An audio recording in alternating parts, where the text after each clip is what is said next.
Okay. Section 1 of Mice and Men. A few miles south of Soledad, the Salinas River drops in close to the hillside bank and runs deep and green.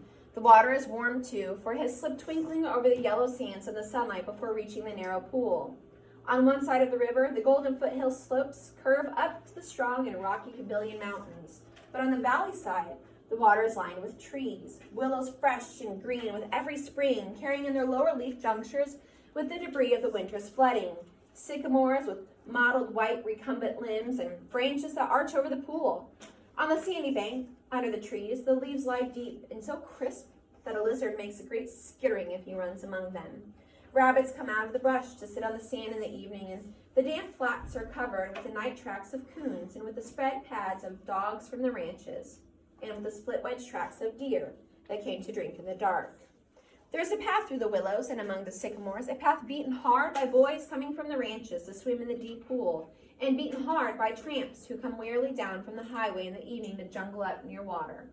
In front of the low, horizontal limb of a giant sycamore, there's an ash pile made by many fires. The limb is worn smooth by men who have sat on it. So you see right here, Steinbeck is very famous for his imagery. He's painting this picture in his reader's head. Okay?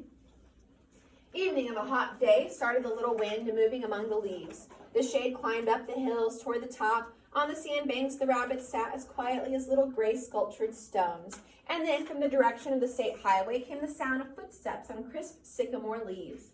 The rabbits hurried noiselessly for cover. A stilted heron labored up into the air and pounded downriver. For a moment, the place was lifeless.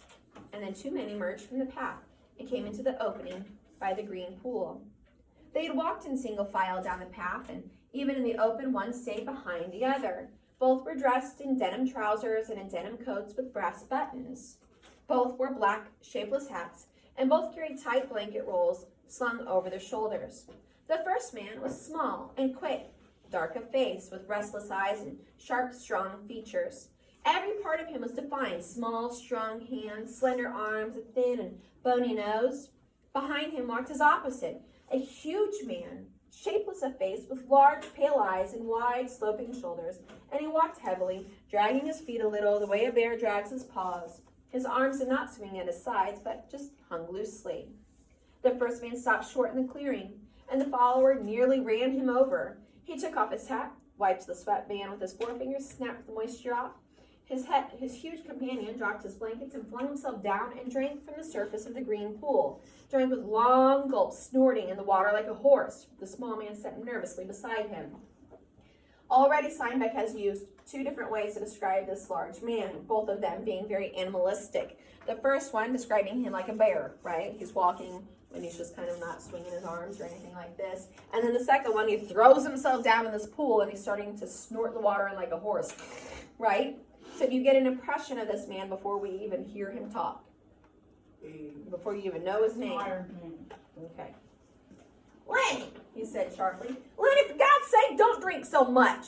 And then he continued to snort into the pool. The small man leaned over and shook him by the shoulder. Lenny, you gonna be sick like you was last night. Lenny dipped his whole head under, hat and all. And then he sat up on the bank, and his hat dripped down on his blue coat and ran down his back. That's good, he said. You drink some, George. You take a good, big drink, he said happily. George unslung his spindle and dropped it gently on the bank. I ain't sure it's good water, he said. Looks kind of scummy.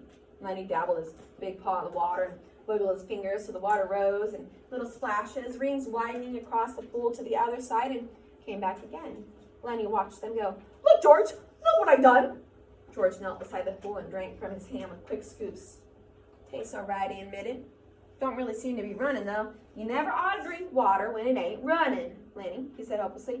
You'd drink out of a gutter if you was thirsty. He threw a scoop of water into his face and rubbed it about with his hand, under his chin, around the back of his neck, and then he replaced his hat, pushed himself back from the river, drew up on his knees, and embraced himself. Lenny, who had been watching, imitated George exactly. He pushed himself back, drew up his knees, embraced them, looked over to George to see if he had done it right. He pulled his hat down a little bit more over his eyes, the way that George's hat was. George stared morosely at the water. The rims of his eyes were red with sun glare, and he said angrily, We could just pull the road clear of that ranch if that bastard bus driver knew what he was talking about. Just a little stretch down the highway, he says. Just a little stretch. Goddamn near 4 miles, that's what it was. Didn't want to stop at the ranch gate, that's what it was. Too goddamn lazy to pull up. Wonder if he ain't too damn good to stop at Soledad at all. Kicks out and says, just a little stretch down the road. I bet it was more than 4 miles. Damn hot day. Lenny looked timidly over to him. George? Yeah, what you want? Where we going, George? The little man jerked the brim down on his hat and scowled over at Lenny. So, you forgot that already? Did you? I gotta tell you again, do I? Jesus Christ, you're a crazy bastard. Oh, I forgot, said Lenny softly. I tried not to forget. Honest to God, I did, George. Okay, I'll tell you again. I ain't got nothing to do. Might as well just spend all my time telling you things, and then you forget them, and then I tell you again. Tried, said Lenny, but it don't do no good. I remember about the rabbits, George. Hell with rabbits. That's all you ever can remember is them rabbits. Okay, now, you listen this time. You got to remember so we don't get in no trouble. You remember sitting in the gutter on Howard Street and watching the blackboard? Lenny's face broke into a delighted smile. Why, sure, George. I remember that, but what do we do then? I remember some girls come by and they says, and you say, well, the hell with all that, what I says. You remember about going into Murray and Ray's and they give us work cards and bus tickets? Oh, sure, George. I remember that now. His hands went quickly into his coat pockets and he said gently, George, I ain't got mine. I must have lost it. He looked down at the ground in despair. You never had none, you crazy bastard. I got both of them here. Think I'd let you carry your own work card? Lenny grinned with relief. I thought I put it in my side pocket. And his hand went to his pocket again. George looked sharply at him. What'd you take out of that pocket? Ain't a thing in my pocket, said Lenny cleverly. I know there ain't. It's in your hand. What you got in your hand? Hiding it? I ain't got nothing, George, honest. Come on. Give it here. Lenny held his hand closed away from George's direction. It's only a mouse, George. A mouse? A live mouse? Just a dead mouse, George. I didn't kill it. Honest, I found it. I found it dead. Give it here, said George. Oh, let me have it, George. Give it here. Lenny's closed hand slowly obeyed. George took the mouse and threw it across the pool to the other side along the brush. What you want of a dead mouse anyways? I could pet it with my thumb when we walked along, said Lenny. Well, you ain't petting no mice while you walk with me. You remember where we're going now? Lenny looked startled and then in embarrassment hit his face against his knees. I forgot again. Jesus Christ, George said resignedly. Well, look, we're going to work on a ranch like the one that we come from up north. Up north? In Weed. Oh, yeah, sure, I remember. In Weed. That ranch we're going to is right down the road, about a quarter mile. We're going to go in and see the boss. Now, look, I'll give him the work tickets, but you ain't going to say a word. You just stand there and you don't say anything. If he finds out what a crazy bastard you are, we won't get no job. But if he sees you work before he hears you talk, we are set. You got that? Sure, George, I got it. Okay, now, when we go to see the boss, what you going to do? Lenny thought, and his face grew tight with thought. I ain't going to say nothing. Just going to stand there. Good boy, that's swell. You say that over 2 or 3 times so that way you make sure you won't forget it. Lenny droned softly to himself. I ain't going to say nothing. I ain't going to say nothing. I ain't going to say nothing. Okay, said George. And you ain't going to do no bad things like you done in Weed neither. Lenny looked puzzled. Like I done in Weed? Oh yeah, so you forgot about that too, did you? Well, I ain't going to remind you for fear that you're going to do it again. A light of understanding broke onto Lenny's face. They run us out of Weed, he exploded triumphantly. Run us out? Hell, said George disgustedly. We run. They was looking for us, but they didn't catch us. Lenny giggled happily. I didn't forget that, you bet. George lay back on the sand and crossed his hands under his head, and Lenny imitated him, raising his head to see whether he was doing it right. God, you're a lot of trouble, said George. I could get along so easy and so nice if I didn't have you on my tail. I could live so easy, maybe even have a girl. For a moment, Lenny lay quiet, and then he said hopefully, we're going to work on a ranch, George. All right, you got that, but we're going to sleep here because I got a reason. The day was going fast now. Only the tops of the Gabillion Mountains flamed with the light of the sun that had gone from the valley.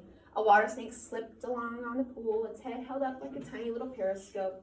The reeds jerked slightly in the current. Far off towards the highway, a man shouted something, and another man shouted back.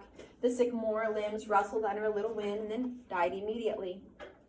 George, why ain't we going to the ranch and get some supper? They got supper at the ranch.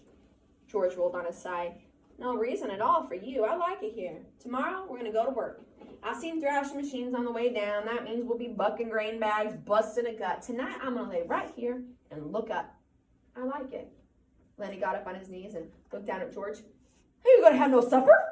Sure we are. If you gather up some dead willow sticks, I got 3 cans of beans in my bindle. You get a fire ready, I'll give you a match, and when you get the sticks together, then we'll heat up the beans and have supper. I like beans with ketchup. Well, we ain't got no ketchup. You go get wood, and don't you fool around. It'll be dark before long. Lenny lumbered to his feet and disappeared into the brush. George lay where he was and whistled softly to himself. There were sounds of splashing down the river in the direction Lenny had taken. George stopped whistling and listened. Poor bastard, he said softly, and then he went on whistling again. In a moment, Lenny came crashing back through the brush, and he carried one small willow stick in his hand. George sat up. All right, give me that mouse. But Lenny made an elaborate pantomime of innocence. What mouse, George? I ain't got no mouse.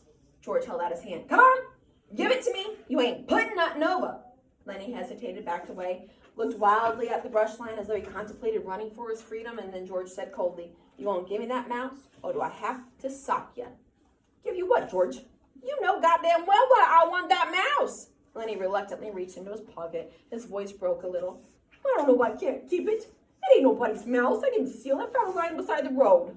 George's hand remained outstretched imperiously. Slowly, like a terrier who doesn't want to bring a ball back to its master, Lenny approached, drew back, approached again. George snapped his fingers sharply, and at the sound, Lenny laid the mouse into his hand. I wasn't doing nothing bad with it, George. I was just stroking it. George stood up and threw the mouse as far as he could into the darkening brush, and then he stepped to the pool and washed his hands. You crazy fool. Don't you think I could see your feet was wet where you went across the river to get it? And he heard Lenny's whimpering cry, and he wheeled about, blubbering like a baby. Jesus Christ, a big guy like you. Lenny's lip quivered, and tears started down his eyes. Oh, Lenny. George put his hand on Lenny's shoulder. I ain't taking it just for meanness. That mouse ain't fresh, Lenny. And besides, you broke it petting it. You get another mouse that's fresh, I'll let you keep it a little while. Lenny sat down on the ground and hung his head dejectedly. I don't know where there is no other mouse. I remember a lady used to give them to me, every one she got, but that lady ain't here. George scoffed. Huh, lady, huh? Don't even remember who that lady was. That was your own Aunt Clara, and she stopped giving them to you because you always killed them. Lenny looked up sadly at him. They were so little, he said apologetically. I pet them, and pretty soon they bit my fingers and pinched the little heads little, and then they was dead because they were so little. I wish we'd get rabbits pretty soon, George. They ain't so little. The hell with the rabbits. And you ain't got to be trusted with no live mice. Aunt Clara give you a rubber mouse, and you wouldn't have nothing to do with it. What no good at pet, said Lenny. The flame of sunset lifted from the mountaintops, and the dusk came into the valley, and a half-darkness came in among the willows and the sycamores. A big carp rose to the surface of the pool, gulped air, and then sank mysteriously into the water again, leaving widening rings on the water. Overhead, the leaves whisked again, and the little puffs of willow cotton blew down and landed on the pool's surface. You gonna get that wood? George demanded. Lenny right there against the back of that sycamore. Floodwater wood. Now you go get it. Lenny went behind the tree, brought out a litter of dried leaves and twigs. He threw them in a heap on the old ash pile and went down for more. It was almost night now. A dove's wings whistled over the water. George walked to the fire pile and lighted the dry leaves. The flame cracked up among the twigs and fell to work. George undid his bindle, brought out 3 cans of beans, and he stood them about the fire, close in against the blaze, but not quite touching the flame. There's enough beans for 4 men, George said. Lenny watched him from over the fire, and he said patiently, well, I'd like them with ketchup. We're going to stop right there for today.